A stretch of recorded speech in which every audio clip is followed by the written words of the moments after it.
बोलिए सियावर रामचंद्र महाराज की, श्री कृष्ण बलदेव जी की, श्री सदगुरुदेव महाराज की, सच्चे दरबार की जय। उपस्थित प्रभु के प्रेमियों, आप बड़े ही भाग्यशाली हैं जो आज आपको परम वंदनीय, परम पूजनीय, परम श्रद्धे सदगुरु सर्वश्री आशुतोष महाराज जी की असीम कृपा व पावन सानिध्य में दिव्य ज्योति जागृति संस्थान के तत्वाधान में एक भव्य सत्संग कार्यक्रम का भजन संकीर्तन का कार्यक्रम आपको उपलब्ध होने जा रहा है। हमारे मध्य में परम गुरुदेव के शिष्य स्वामी श्री मोहनपुरी जी मंच पर विराजमान हैं। उनके मुखारबिन से हम सत्संग प्रवचन का कार्यक्रम श्रवण करेंगे, साथ ही हम भजन संकीर्तन का भी आनंद उठाएंगे श्री कृष्ण कुमार जी के द्वारा। तो आइए कार्यक्रम का शुभारंभ करते हैं स्वामी जी मोहनपुरी जी के द्वारा।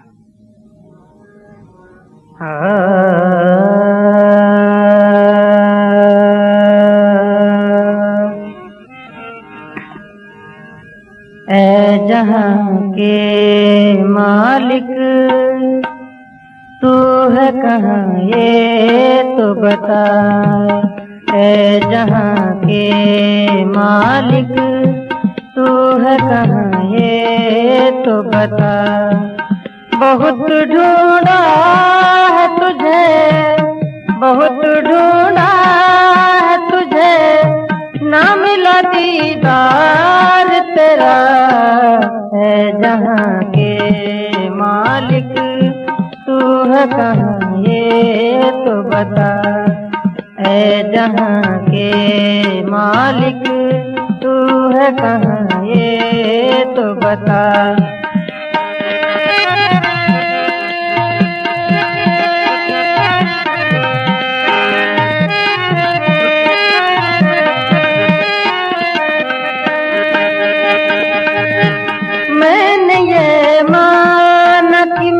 तुझको नहीं जानता हूँ,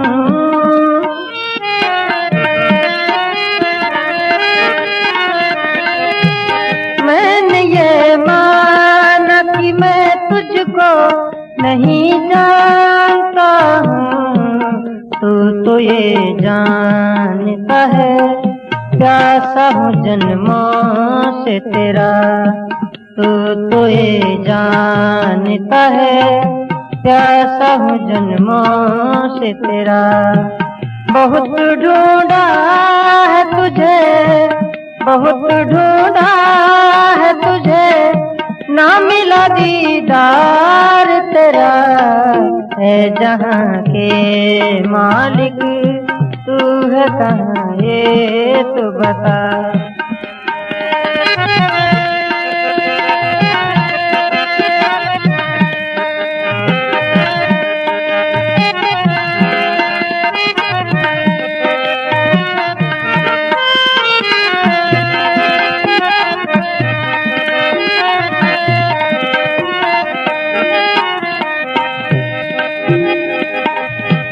मैंने वेदों पुराणों में पढ़ा था ये कभी, मैंने वेदों पुराणों में पढ़ा था ये कभी। रहता है तू घट में, कैसे जाऊं घट में बता। रहता है तू घट में, कैसे जाऊं घट में बता। बहुत ढूंढा है तुझे, बहुत ढूंढा है तुझे, ना मिला दीदार तेरा। है जहां के मालिक तू है कहाँ ये तो बता। है जहां के मालिक तू है कहाँ ये तो बता।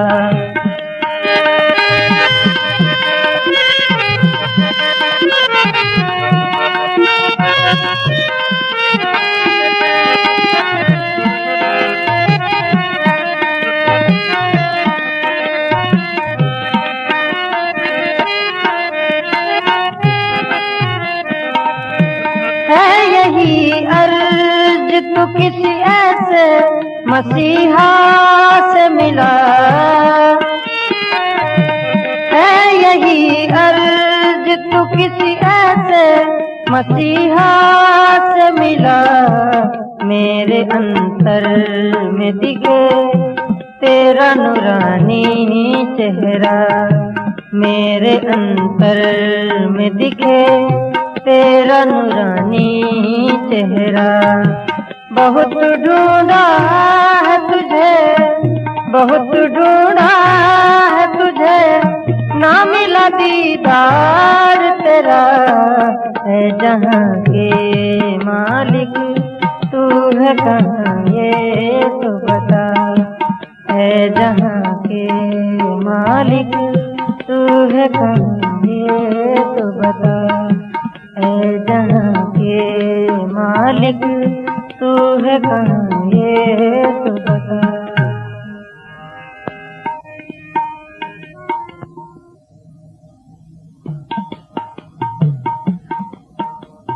प्रभु के प्यारो, स्वामी विवेकानंद जी कहते हैं, whole world is a lunatic asylum, everyone is mad, someone after name, someone after fame, someone after health, someone after wealth, someone after woman, a very few after God. I prefer those who mad after God. कहते कि ये संसार एक पागल खाना है और हर इंसान यहाँ पर पागल है, कुछ अपने नाम के पीछे, कुछ अपने शरीर को ठीक रखने के पीछे, कुछ धन के पीछे, कुछ स्त्री के पीछे,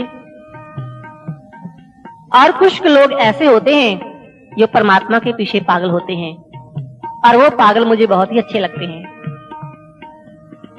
तो कहते हैं कि कुछ लोग ऐसे होते हैं जो अपने नाम के पीछे पागल होते हैं,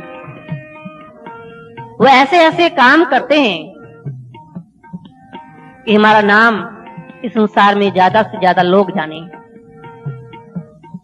हमें लोग जाने, हमारी महिमा गाएं।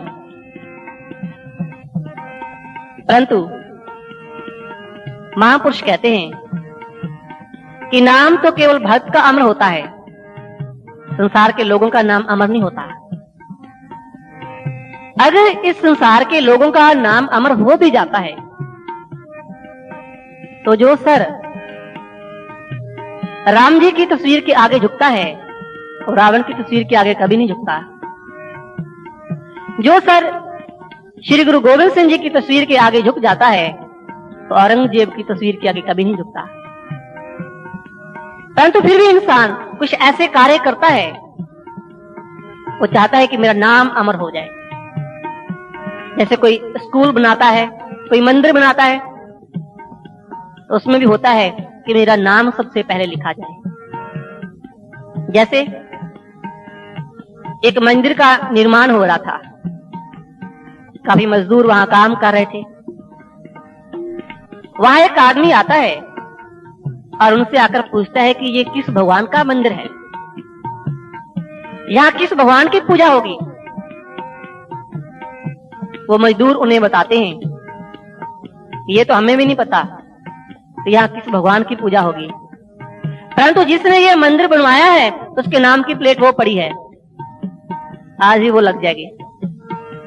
तो ऐसा इंसान करता है, वो चाहता है कि मेरा नाम अमर हो जाए, मुझे लोग जाने, परंतु असल में जो नाम अमर होता है वो भक्त का ही होता है।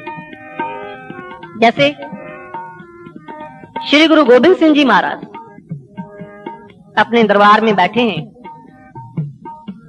तो भक्त लोग शब्द कीर्तन करते हैं। एक शब्द गाया गया संत कबीर जी द्वारा जो लिखा हुआ था, तो श्री गुरु गोविंद सिंह जी महाराज एक प्रश्न करते हैं संगत को, क्या आप जानते हैं कि कबीरदास जी के समय राजा कौन था? सब लोग अपनी अपनी बुद्धि से प्रश्न का आंसर देने का प्रयास करते हैं, परंतु किसी का भी जो आंसर है वो ठीक नहीं होता। तो श्री गुरु गोविंद सिंह जी महाराज उन्हें समझाते हैं, कहते हैं कि देखिए, जैसे कबीर के समय बादशाह भी हुआ और भी पता नहीं कितने अमीर लोग हुए होंगे, आज उन्हें कोई नहीं जानता, और कबीर को आज बच्चा बच्चा जानता है। क्यों? क्योंकि कबीर के पास वो भक्ति थी, परमात्मा का नाम था। असल में भक्त ये नहीं चाहता कि मैं अमर हो जाऊं, वो अमर हो जाता है। मीरा ने यह कभी नहीं चाहा कि मैं अमर हो जाऊं, परंतु मीरा अमर होगी। कबीर, रैदास, इन्होंने कभी चाहा नहीं था कि हम अमर हो जाएं, लोग हमें जाने, परंतु आज उन्हें बच्चा बच्चा जानता है। जैसे एक आदमी,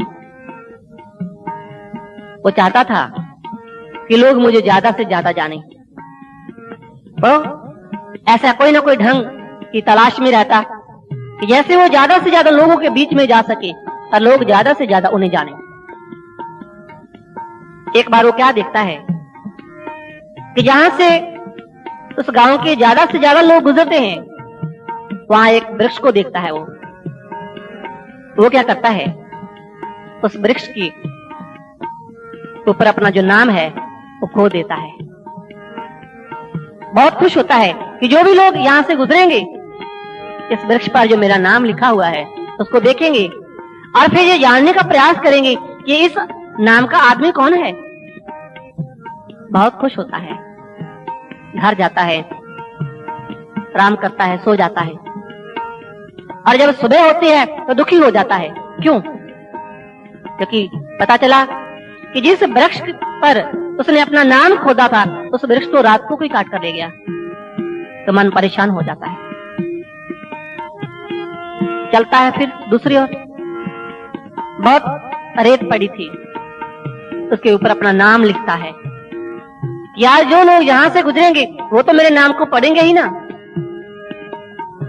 परंतु कुछ ही समय के बाद आंधी आती है, उसका नाम मिट जाता है।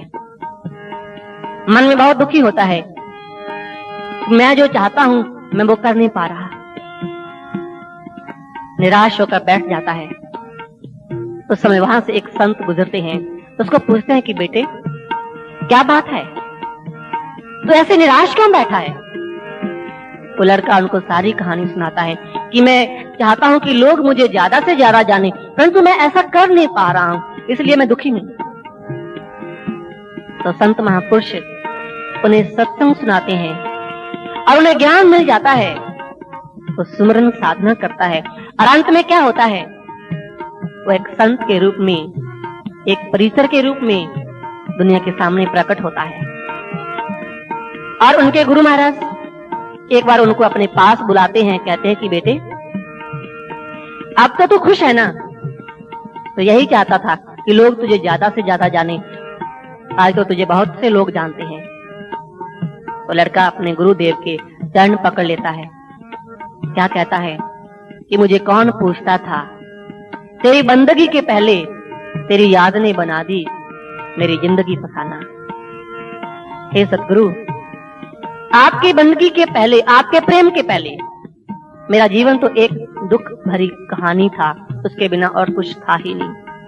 परंतु जब आपका मेरे जीवन में आगमन हुआ, जब आप मेरे जीवन में आए, तो यही मेरी जिंदगी जो दुखों से भरी हुई थी वो एक नगमा बन गई, वो एक गीत बन गई। मेरा क्या हस्ती थी मेरी तो कुछ हस्ती ही नहीं थी। मैं चफेड़े खा रहा था जैसे तूफान में हो कश्ती। मेरा जीवन ऐसा था जैसे कोई कश्ती तूफान में हो और कभी वो इधर जाती है, कभी उधर जाती है। इसी तरह से मैं तो भटक रहा था। गुरुदेव जी, आपकी ही कृपा है। परंतु महाराज जी, आप जो मुझे पूछते हैं कि मैं अमर होना चाहता था, मैं चाहता था कि मुझे ज्यादा लोग जाने, परंतु जिस दिन आपने मुझे सत्य का ज्ञान दे दिया, जिस दिन आपने मुझे सत्य की दीक्षा दी, ये विचार तो उसी दिन से मेरे दिमाग से निकल गया। सतगुरु जी, मैं अमर नहीं होना चाहता, मैं चाहता हूं कि मैं आपके जीवन भर सेवा करूं। और इस जीवन में तो क्या, जब भी कभी मुझे मौका मिले, कभी मुझे अगला भी कभी जन्म लेना पड़े तो मैं आपकी ही सेवा करता रहूं। हर जीवन में आप मेरे नाथ हो, मेरे गुरुदेव बनना प्रभु। तो ऐसा वो कहता है, क्योंकि भक्त जब उसकी मन की इच्छा ये नहीं रहती कि मैं अमर हो जाऊं, तो वो अमर हो जाता है। अगर हम भी उस प्रभु की भक्ति को प्राप्त कर लें, हमारे मन की जो इच्छा ये तो खत्म हो जाएगी कि हम अमर हो जाएं, परंतु उस सत्य को प्राप्त करके हमारा जो जीवन है वो सुखों से भर सकता है, आनंद से भर सकता है। तो स्वामी विवेकानंद जी जो कहते हैं कि इंसान पागल है कि मेरा नाम अमर हो जाए, इसी बात को गुरबाणी में कहा गया, जे जुग चारे आर जा होर दसूने हुए, नवा खंडा विच जानिए नाल चले सब कोए। चंगा नाम रखाए के जस कीरत जगले, जातिस नजर न आवे तब बात ना पूछेंगे। अगर तेरी उम्र 4 युग जितनी हो जाए और उसके बाद 10 गुने और बढ़ जाए, 40 युगों जितनी तेरी उम्र हो जाए, पूरी पृथ्वी के लोग तुझे जाने, पूरी पृथ्वी के लोग तेरे हुक्म में रहें, तेरी जय जयकार करें, परंतु अगर तू उस मालिक की दृष्टि में नहीं आया, अगर तेरे पास वो परमात्मा की भक्ति नहीं है, तो बात न पूछे कोई। तुझे क्या लाभ होगा इसका, जब अंत में तो फिर 84 लाख योनियों में ही तुझे जाना है।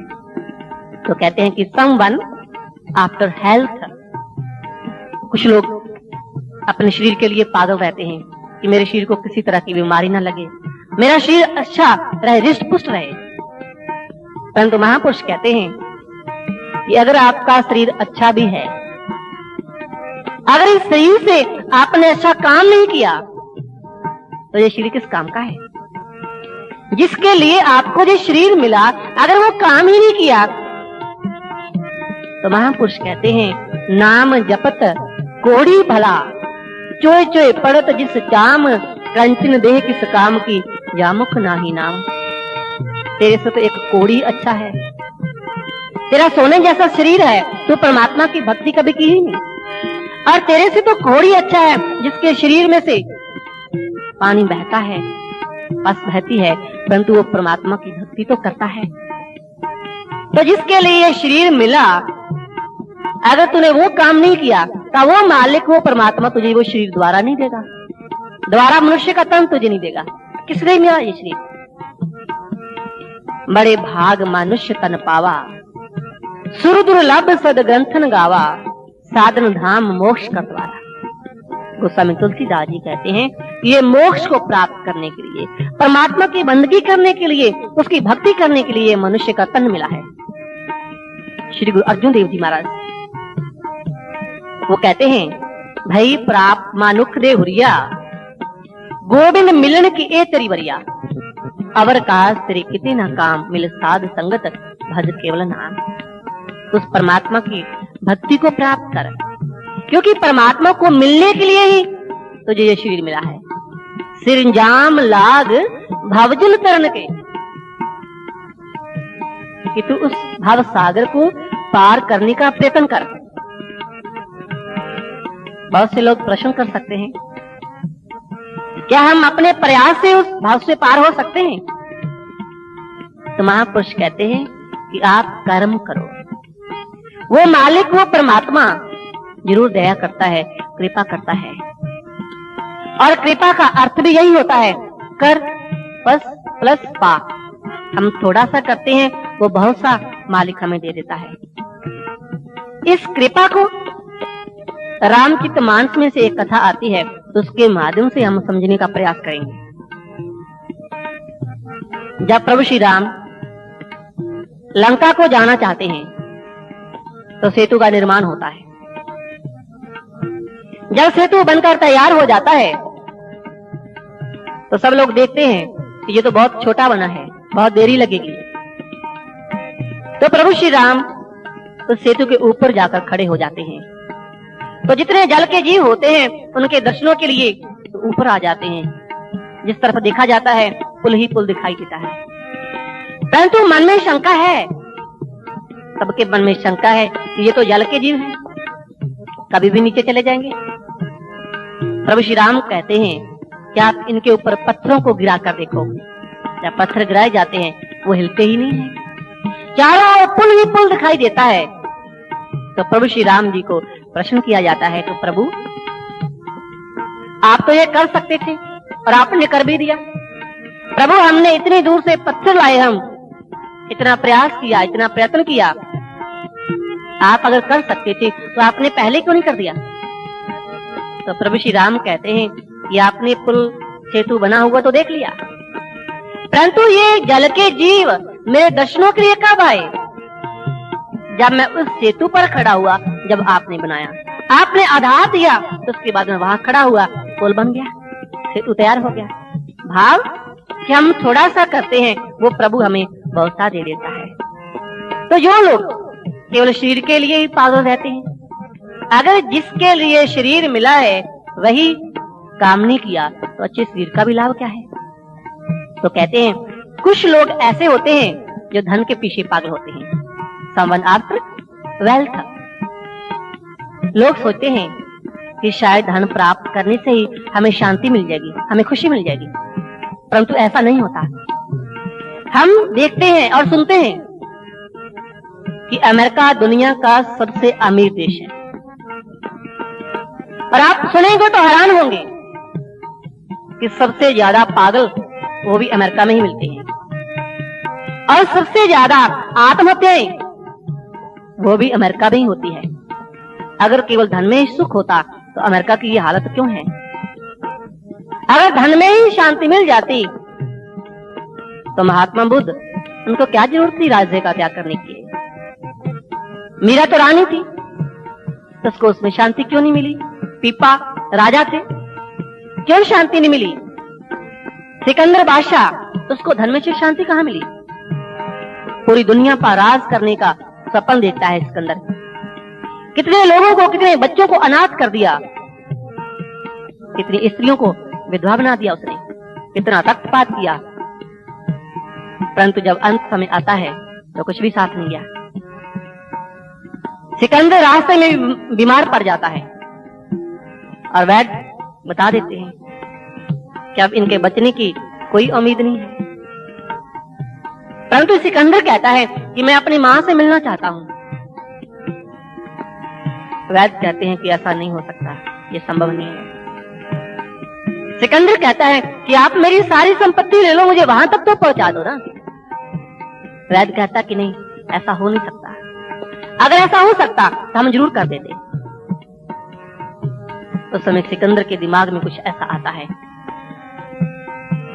अपने मंत्री को पास बुलाता है और कहता है कि जब मेरी अर्थी को शमशान घाट की ओर ले जाया जाए तो मेरे हाथ कफन से बाहर कर देना, ताकि लोग समझ सके इतनी दौलत को प्राप्त करके भी सिकंदर अंत समय में खाली हाथ ही जा रहा है, और सभी वैद्य जो हैं वो मेरी अर्थी के साथ साथ चलें, कि लोग समझ जाएं कि इतने वैद्य मिलकर भी सिकंदर को मौत के मुख से नहीं बचा सके, और जो मेरी फौज है उसके बहुत से लोग मेरी अर्थी के साथ चलें, तब कि लोगों को इस बात का पता चले कि ये लोग भी हमें मृत्यु से नहीं बचा सके, और अंत में सिकंदर खाली हाथ जाता है।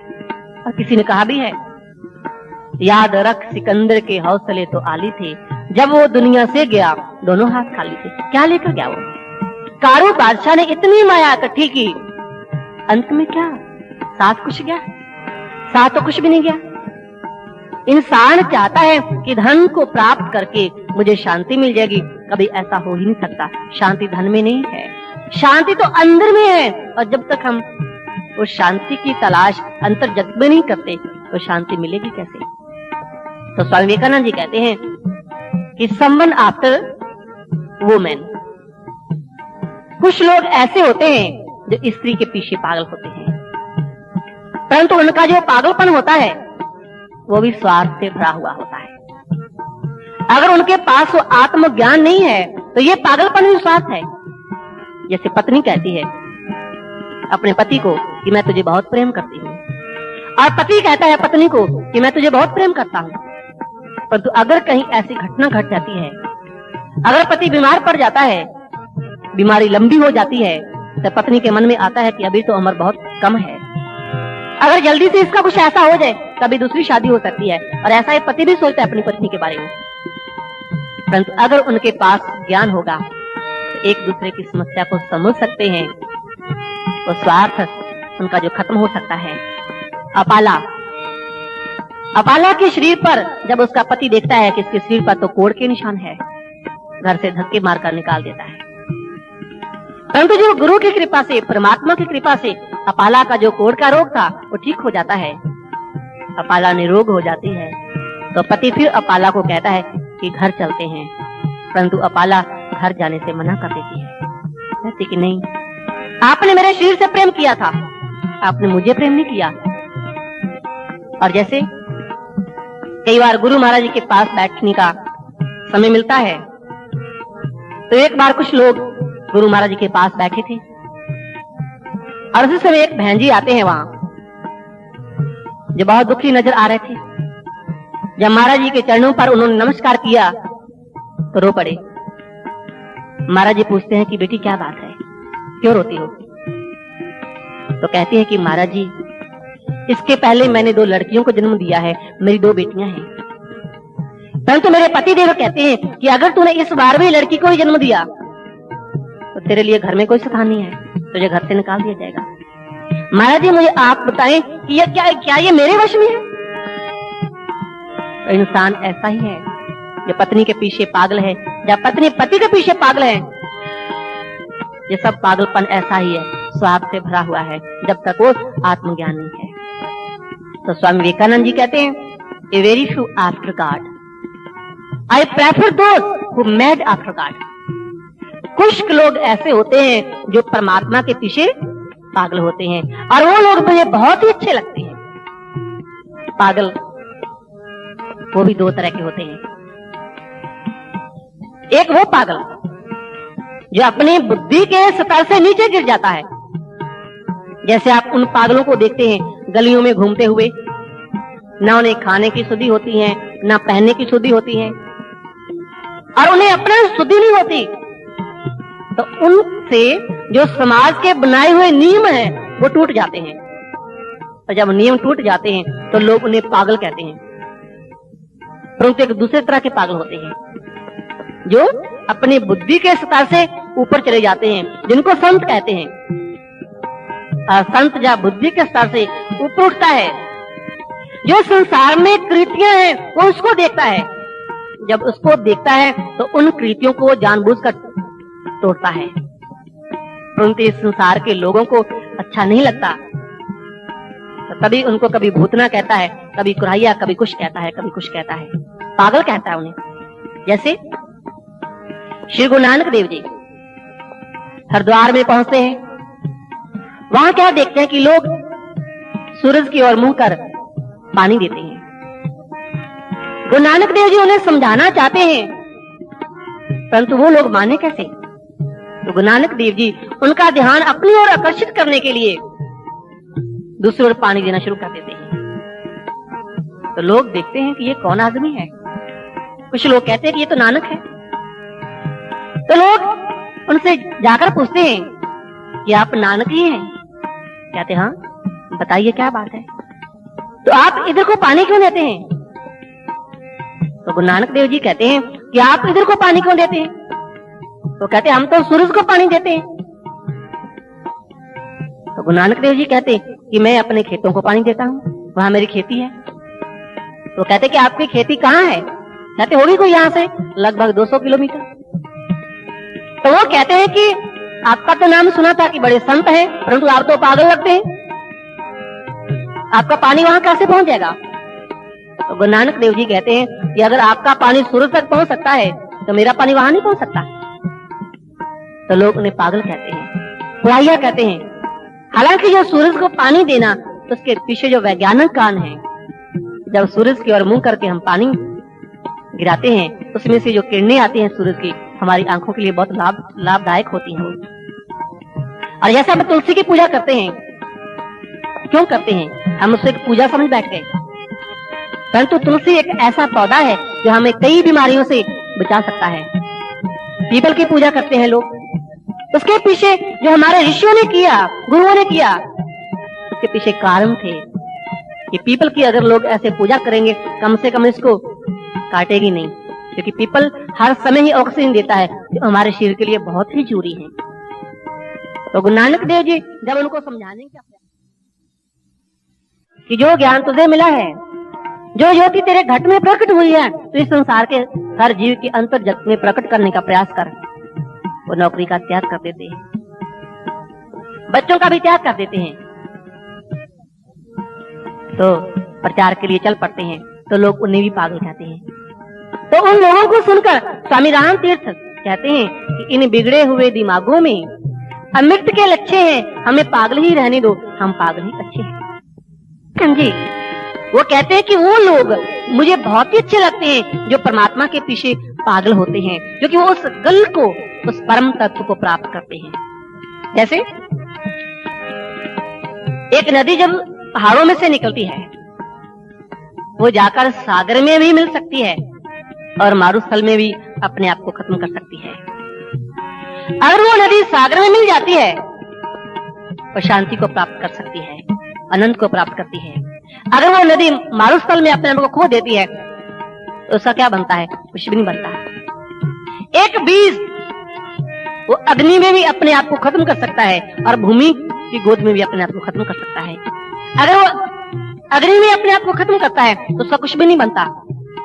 अगर वो भूमि की गोद में अपने आप को खत्म करता है, वही एक बीज एक से अनेक हो जाता है। तो जैसे नदी सागर में मिल सकती है और मारुस्थल में भी खत्म हो सकती है, इसी तरह से जो लोग परमात्मा के पीछे पागल होते हैं वो उस नदी की तरह होते हैं जो सागर में जाकर मिलते हैं। जो संसार के पीछे पागल होते हैं वो उस नदी की तरह होते हैं जो मारुस्थल में जाकर खत्म हो जाती है। खत्म तो दोनों ही जगह होती है, परंतु एक जगह जाकर वो सागर बन जाती है और दूसरी जगह पर जाकर अपने आप को ही खत्म कर बैठती है। जो लोग परमात्मा के पीछे पागल होते हैं वो उस बीज की तरह होते हैं जो अपने आप को भूमि की गोद में खत्म करता है, और जो लोग संसार के पीछे पागल होते हैं वो उस बीज की तरह होते हैं जो अपने आप को अग्नि में खत्म कर देता है। तो स्वामी विवेकानंद जी वो कहते हैं कि वो पागल मुझे बहुत ही अच्छे लगते हैं जो परमात्मा के पीछे पागल हो जाते हैं। जो स्वामी विवेकानंद जी इन शब्दों में कह रहे हैं, तो उनके जीवन में भी कुछ ऐसी ही घटना घटती है। सत्य की तलाश के लिए, परमात्मा के दर्शनों के लिए पता नहीं कहां कहां भटके वो, परंतु परमात्मा के साथ मुलाकात नहीं हुई, परमात्मा का दर्शन नहीं हुआ। हर समय नरेंद्र सोचता रहता। स्वामी विवेकानंद जी का पहला नाम नरेंद्र था।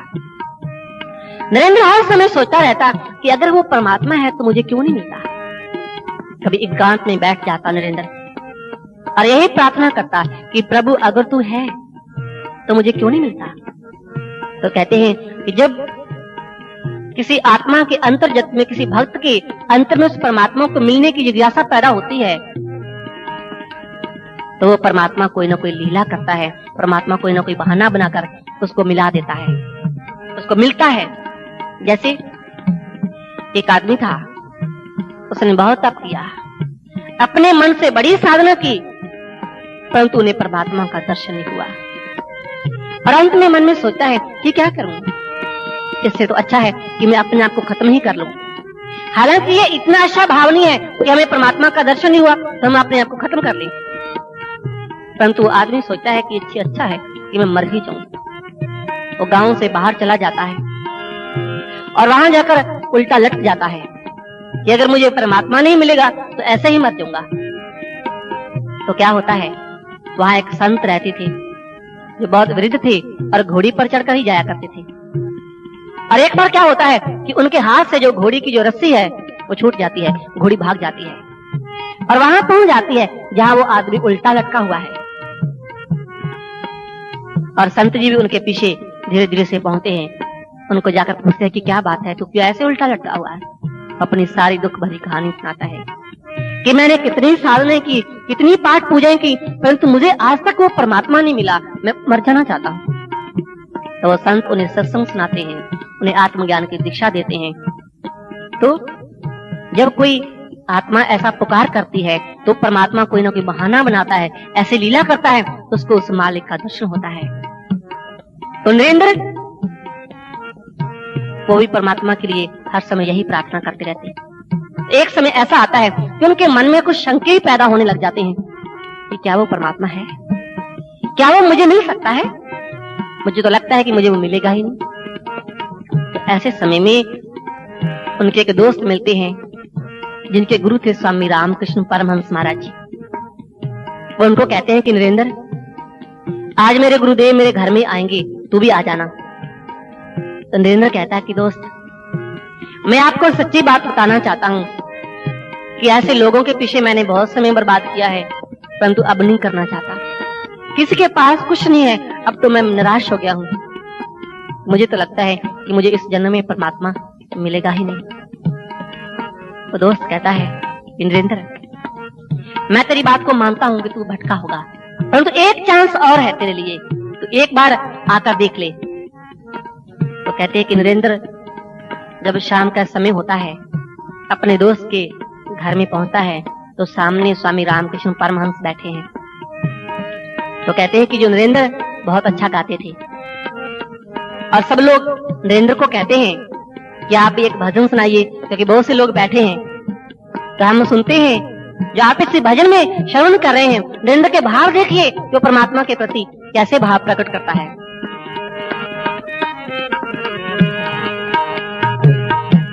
ऐ जहाँ के मालिक तू है कहाँ, ये तो बता। ऐ जहाँ के मालिक तू है कहाँ, ये तो बता। बहुत ढूंढा है तुझे, बहुत ढूंढा है तुझे, ना मिला दीदार तेरा। है जहाँ के मालिक तू है कहाँ, ये तो बता। है जहाँ के मालिक तू है कहाँ, ये तो बता।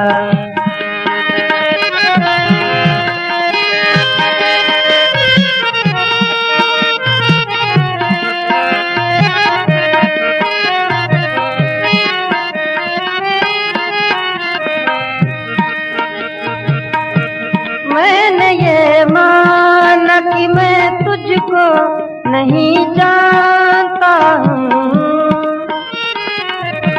मैंने ये माना कि मैं तुझको नहीं जानता हूँ। तू तो ये जानता है प्यासा हूँ जन्मों से तेरा। तू तो ये जानता है प्यासा हूँ जन्मों से तेरा। बहुत ढूंढा है तुझे, बहुत ढूंढा है तुझे, ना मिला दीदार तेरा। है जहाँ के मालिक तू है कहाँ, ये तो बता।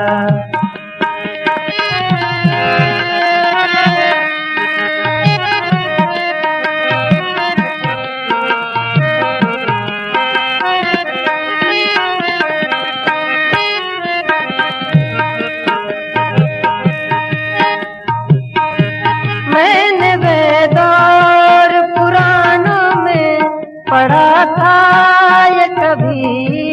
मैंने वेद और पुराणों में पढ़ा था ये कभी। रहता है तू घट में, कैसे जाऊं घट में बता। रहता है तू घट में, कैसे जाऊं घट में बता।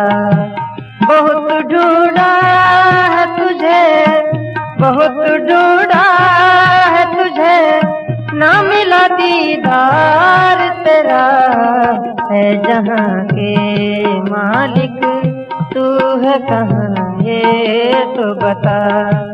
है जहाँ के मालिक तू है कहाँ, ये तो बता।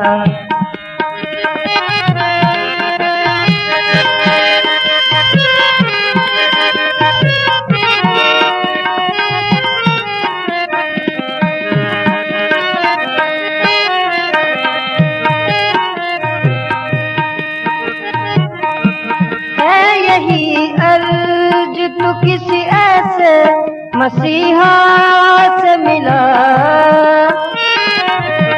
है यही अर्ज तू किसी ऐसे मसीहा से मिला, मेरे अंतर में दिखे तेरा नूरानी चेहरा, मेरे अंतर में दिखे तेरा नूरानी चेहरा।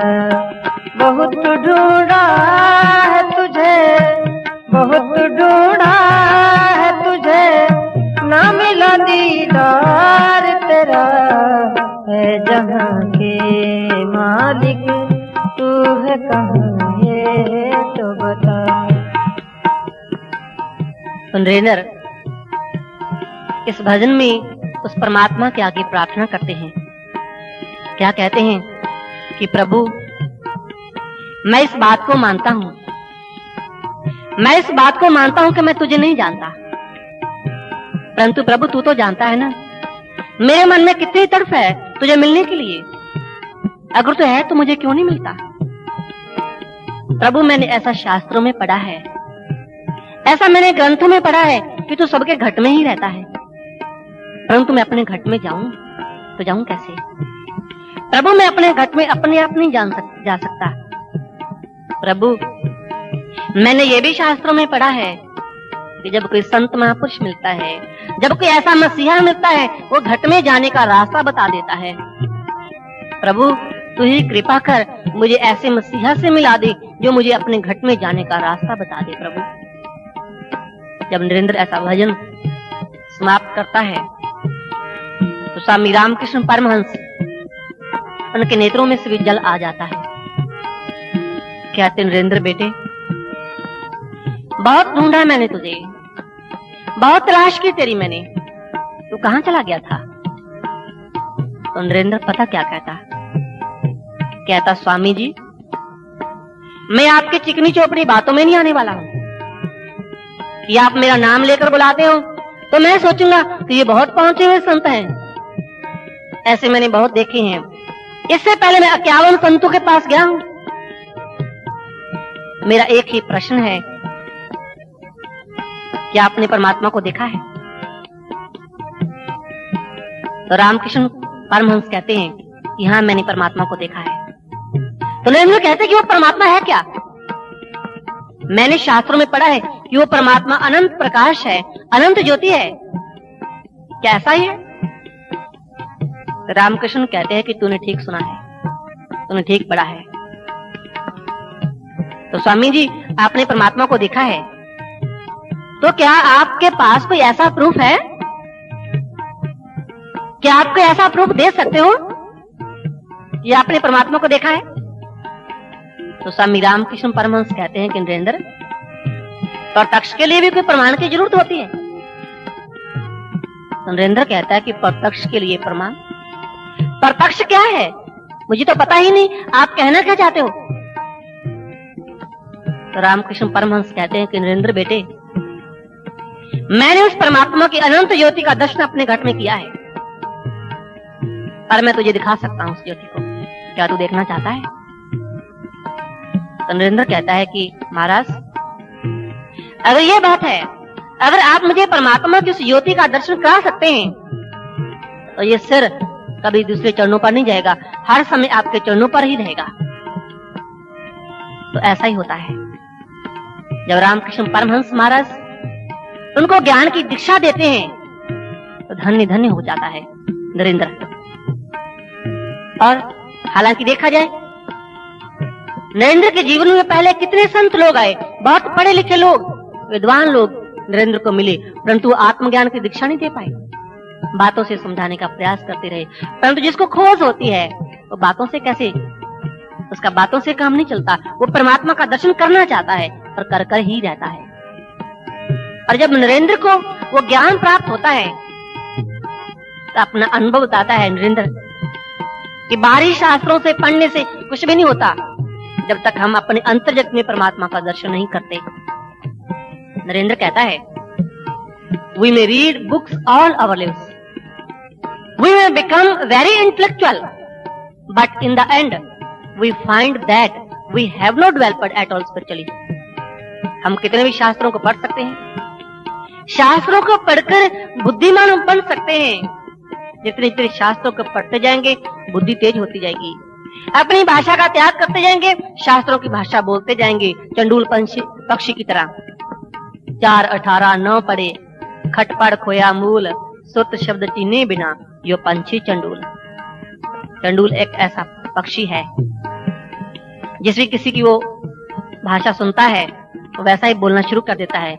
हर किसी की बोली बोलता है, परंतु उसकी अपनी कोई बोली है, कोई नहीं है। इसी तरह से ग्रंथों को पढ़कर इंसान ग्रंथों की भाषा तो बोल सकता है, परंतु वो स्वयं में है क्या, इसका ज्ञान उसे नहीं होता। कहते हैं कबीरदास जी भी, क्या पढ़िए क्या गुनिए, क्या वेद पुराना सुनिए, पढ़े सुने क्या होई, जब सहज न मिले उसको। हम कितने भी शास्त्रों को, ग्रंथों को, पुराणों को पढ़ ले, परंतु जिस परमात्मा की बात इन ग्रंथों में लिखी हुई है, अगर वो परमात्मा ही हमें नहीं मिला, इस पढ़ने का क्या लाभ। कहे कबीर जब जाने तो मन माने। बहुत से लोग कहते हैं कैसे विश्वास कर लो परमात्मा है, वो तो अंधविश्वास है। परमात्मा विश्वास करने का विषय नहीं है, जानने का विषय है। कहे कबीर जब जाने तो मन माने। जब मैंने परमात्मा को अपने अंतर्जगत में जान लिया, अब मेरा मन मान चुका है। मन माने लोग नहीं भतीजे तो क्या कीजिए। मैंने उस परमात्मा का दर्शन अपने घट में किया है। और लोग कहते कि ऐसे कैसे हो सकता है, नहीं मानते, और नहीं मानते तो मुझे क्या ना माने। तो नरेंद्र भी यही कहता है कि हम शास्त्रों को पढ़कर बुद्धिमान बन सकते हैं, परंतु अंत में पता चलता है we have not developed at all spiritually. अभी अध्यात्म की ओर तो हमने एक कदम भी नहीं बढ़ाया। तो इस भजन के माध्यम से जो नरेंद्र प्रार्थना करता है, तो हम भी उस परमात्मा की आगे प्रार्थना करें कि हमें वो ऐसा मसीहा कि मिल जाए जो हमारे घट में जाने का रास्ता बता दे। क्योंकि जब कोई इंसान परमात्मा की खोज में निकलता है, उसको कभी परमात्मा नहीं मिला, उसको रास्ते में गुरु मिलता है, और गुरु परमात्मा के घर का रास्ता बता देता है। जैसे ध्रुव परमात्मा की खोज में निकले, रास्ते में गुरु मिल गए, नारद और अंतर्जगत में परमात्मा का दर्शन होता है। गोस्वामी तुलसीदास जी रामचरितमानस में भी कहते हैं, गुरुविन भावनिधि तरह न कोई, जो बरंच शंकर सम होई। कहते कि गुरु के बिना हमें मोक्ष की प्राप्ति नहीं होती, हमें परमात्मा का दर्शन नहीं होता। अगर आप किसी मंत्र का जाप करते हैं गुरु के बिना भी, तो हो सकता है कि आपके अंतर्जगत में इतनी शक्ति प्रकट हो जाए, आप इतनी शक्ति को प्राप्त कर लें कि आप ब्रह्मा जैसी सृष्टि का निर्माण कर दें। यह हो सकता है कि आप शिव जैसी शक्ति को प्राप्त करके और सृष्टि को एक पल में खत्म कर दो, परंतु गुरु के बिना मोक्ष असंभव है। और स्वामी विवेकानंद जी के गुरु ही स्वामी जो रामकृष्ण परमहंस, वो भी पहले देवी की ही पूजा करते थे। और एक समय ऐसा आता है, उनके घर में एक संत आते हैं जिनका नाम था स्वामी तोतापुरी जी। वो आकर रामकृष्ण परमहंस जी को समझाते हैं, पूछते हैं कि तूने गुरु धारण क्यों नहीं किया। तो रामकृष्ण कहते हैं कि मैं तो माँ की पूजा करता हूँ और माँ मुझे दर्शन देती है, मैंने गुरु से क्या लेना है, माँ तो मेरे से बातें करती है। तो स्वामी तोतापुरी जी रामचरितमानस में ही से ही उनको समझाते हैं कि गुरु बिन भावनिधि तरह न कोई, जो बरंच शंकर सम होए। तो रामकृष्ण कहते हैं, महाराज जी आप तो शास्त्र की बात करते हो, गलत हो नहीं सकती, परंतु मैं तो माँ की पूजा करता हूँ और जब तक माँ मुझे नहीं कहती मैं कुछ कर नहीं सकता। वो कहते ठीक, तू माँ से पूछ ले। कहते कि रामकृष्ण परमहंस जब वो माँ के आगे प्रार्थना करते हैं, माँ उन्हें दर्शन देती है, तो कहते कि माँ मैं गुरु धारण कर लूं। तो माँ कहती हाँ बेटे कर ले। तो रामकृष्ण परमहंस कहते हैं कि उस समय मुझे इतना क्रोध आया कि मेरी आवाज पूरे मंदिर में गूंजी। कहते माँ बचपन से लेकर आज तक मैंने तेरी पूजा की और आज तूने भी कह दिया कि गुरु धारण कर ले, मुझे तेरी पूजा का क्या मिला। बचपन से लेकर आज तक तेरी पूजा मैंने क्यों की। तो माँ कहती, बेटे ये तेरी उस पूजा का ही फल है जो पूर्ण गुरु चलकर तेरे को आकर कहता है कि तू उस आत्मज्ञान को प्राप्त कर। बेटे अगर तू मेरी इसी रूम में पूजा करना चाहता है तो कर, मैं तुझे मना नहीं करती, परंतु अगर तू मेरी इसी रूम में पूजा करेगा तो मैं तुझे संसार की हर चीज दे दूंगी, परंतु आत्म कल्याण तेरा नहीं होने वाला। अगर तू चाहता है कि तेरा आत्म कल्याण हो जाए तो मेरे असल स्वरूप को जान। माँ का असल स्वरूप क्या है? हो सकता है कि आप भी कभी जागरण में जाते होंगे। वहां जागरण की जब शुरुआत होती है वहां ये मंत्र पढ़े जाते हैं देवी भागवत ग्रंथ के। या देवी सर्वभूतेषु ज्योतिरूपेण संस्थिता नमस्तस्यै नमस्तस्यै नमस्तस्यै नमो नमः। कहते मेरा उस देवी को नमस्कार है जो प्रकाश रूप में सभी प्राणियों के हृदय में निवास करती है। आप चाहे उसको परमात्मा कहें, चाहे उसको गॉड कहें, चाहे देवी कहें, परंतु है वो ज्योति, वो प्रकाश। तो जब स्वामी रामकृष्ण परमहंस स्वामी तोतापुरी जी से वो ज्ञान प्राप्त करते हैं, आत्मक दीक्षा प्राप्त करते हैं, अपने अंतर जगत में माँ के असल स्वरूप के उस प्रकाश के दर्शन करते हैं और वही दीक्षा वो स्वामी विवेकानंद को देते हैं। और उस दीक्षा को प्राप्त करने के बाद नरेंद्र विवेकानंद होता है और अमेरिका में जाता है, पूरे संसार को बता देता है कि मैंने परमात्मा को देखा है और आप भी उस परमात्मा को देख सकते हो। तो वहां उनको प्रश्न किया जाता है कि आप परमात्मा को देखने की बात करते हो, आप किस धर्म को बिलोंग करते हैं? तो स्वामी विवेकानंद जी कहते हैं कि religion is a realization of God, religion is one, sects are many. परमात्मा का साक्षात्कार करना ही धर्म है और संप्रदाय अनेक हो सकती हैं, धर्म तो एक ही है। इसी धर्म की बात श्री गुरु ग्रंथ साहिब में की है। हरि मंदिर ये शरीर है, हर वसे तिस नाल, कि हर मंदिर ये शरीर है और इस शरीर के अंदर में वो धर्म जागृत होता है। ये शरीर सब धर्म है, जिस अंदर सच्चे की विचोर है। इस शरीर के अंतर जगत में वो धर्म का दीपक जागृत होता है। उस परमात्मा की ज्योति को अपने घट में अनुभव करना, अपने घट में अंदर के चक्षु से देखना, वही धर्म है।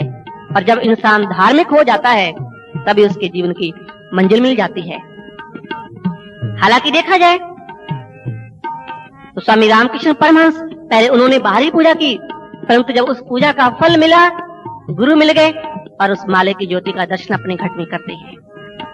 इसलिए स्वामी विवेकानंद जी कहते हैं, it's very good to be born in a church but very bad to die in a church.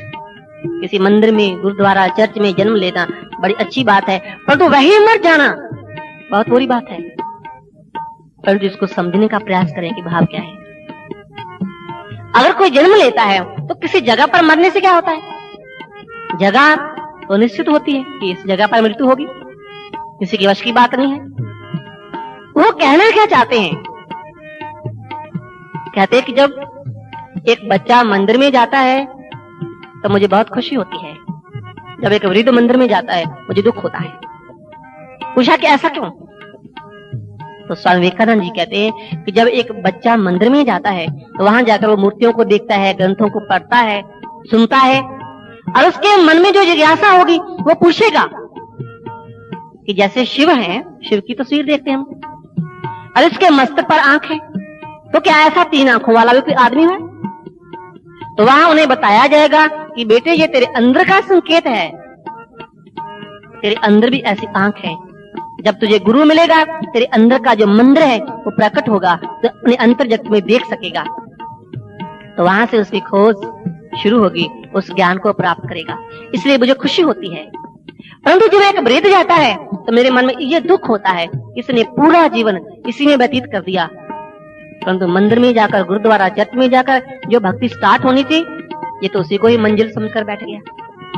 इसलिए हम भी उस ज्ञान को प्राप्त करें जो नरेंद्र ने प्राप्त किया स्वामी रामकृष्ण परमहंस महाराज जी से। अगर आपके पास वो ज्ञान नहीं है तो आप भी नरेंद्र की तरह उस मालिक के चरणों में प्रार्थना करें। आपकी भी वो मालिक प्रार्थना सुनेगा जैसे नरेंद्र को वो मसीहा मिल जाता है, रामकृष्ण परमहंस जो उसके घट में जाने का, जो परमात्मा का घर है, उसमें जाने का रास्ता बता देता है। तो आप भी, हम भी सब मिलकर उस मालिक के आगे प्रार्थना करें कि प्रभु हमें वो रास्ता दिखाने वाला मसीहा दिखा दे। ऐ जहां के मालिक तू है कहाँ ये तो बता, ऐ जहां के मालिक तू है कहाँ ये तो बता। बहुत ढूंढा है तुझे, बहुत ढूंढा है तुझे, ना मिला दीदार तेरा। है जहां के मालिक तू है कहाँ ये तो बता, है जहां के मालिक तू है कहाँ ये तो बता।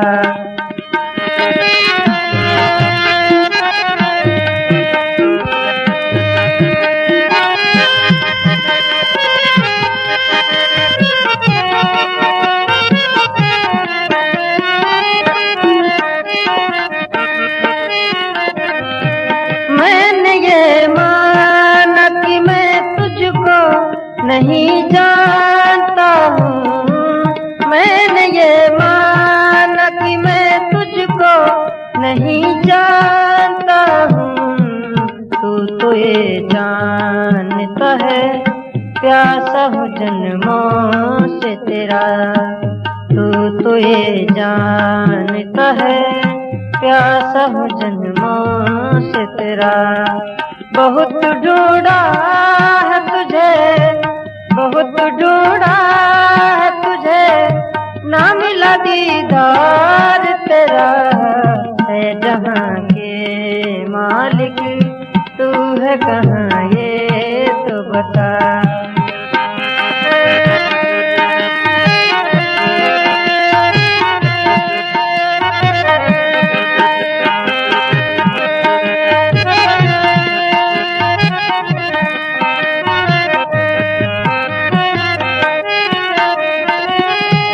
मैंने वेदों और पुराणों में पढ़ा था ये कभी, मैंने वेदों और पुराणों में पढ़ा था ये कभी।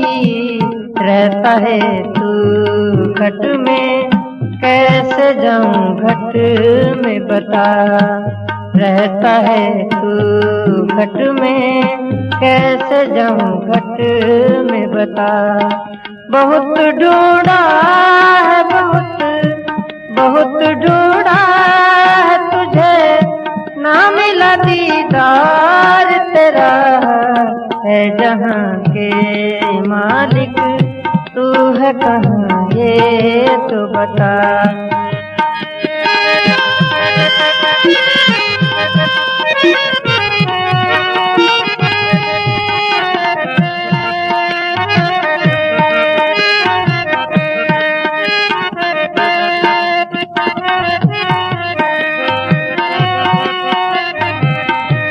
है यही अर्ज तू किसी ऐसे मसीहा से मिला, है यही अर्ज तू किसी ऐसे मसीहा से मिला।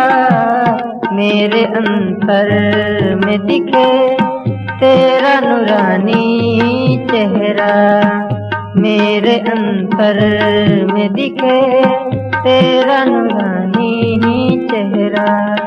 बहुत ढूंढा है तुझे, बहुत ढूंढा है तुझे, ना मिला दीदार तेरा। है जहां के मालिक तू है कहाँ ये तो बता। है जहां के मालिक तू है कहाँ ये तो बता। है जहां के मालिक तू है कहाँ ये तो बता। बोले श्री सद्गुरु महाराज जी की, सच्चे दरबार की, सियावर रामचंद्र महाराज की।